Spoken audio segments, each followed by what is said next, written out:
உங்களுடைய கூட்டணி கட்சி தலைவராக இருக்கக்கூடிய அண்ணாமலை நேற்று ஒரு 3 பக்க அறிக்கையில் எம்ஜிஆரை போற்றி பிரைம் மினிஸ்டரோட ஒப்பிட்டு பேசியிருக்காரு. எப்படி பார்க்க?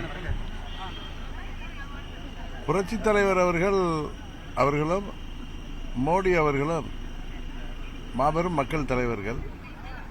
நண்பர் அண்ணாமலை அவங்க அந்த அறிக்கையை நான் பார்க்கல. பட் நான் சொல்றது புரட்சி தலைவர் எம்ஜிஆர் போன்று இன்றைக்கு இந்தியா முழுவதும் மக்கள் மத்தியில் மக்கள் ஆதரவோடு இன்றைக்கு ஒரு பெரிய தலைவராக இருக்கக்கூடிய மோடி என்பது உண்மை. இப்போ இந்த கூட்டணி அப்படியே தொடர போகுதா? அடுத்த தேர்தலுக்கு இதே கூட்டணி தொடர போகுதா? இல்ல என்ன திட்டமிடல் வச்சிருக்கீங்க?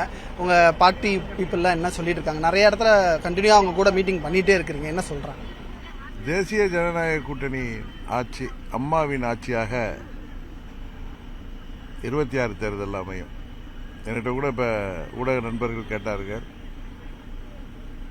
மற்றவர்கள் அம்மாவின் ஆட்சி அமையும், ஏடிஎம்கே ஆட்சி அமையும் சொல்றாங்க. என்னை பொறுத்தவரை அம்மாவின் ஆட்சி தேசிய ஜனநாயக கூட்டணியின் ஆட்சியாக 26 தேர்தலில் இந்த மக்கள் விரோத திமுக ஆட்சியை வீழ்த்தி உருவாகும்.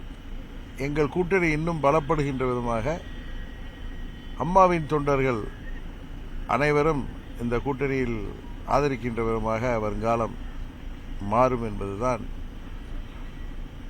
எனது எண்ணம். தேங்க்யூ சார், ரொம்ப நன்றி.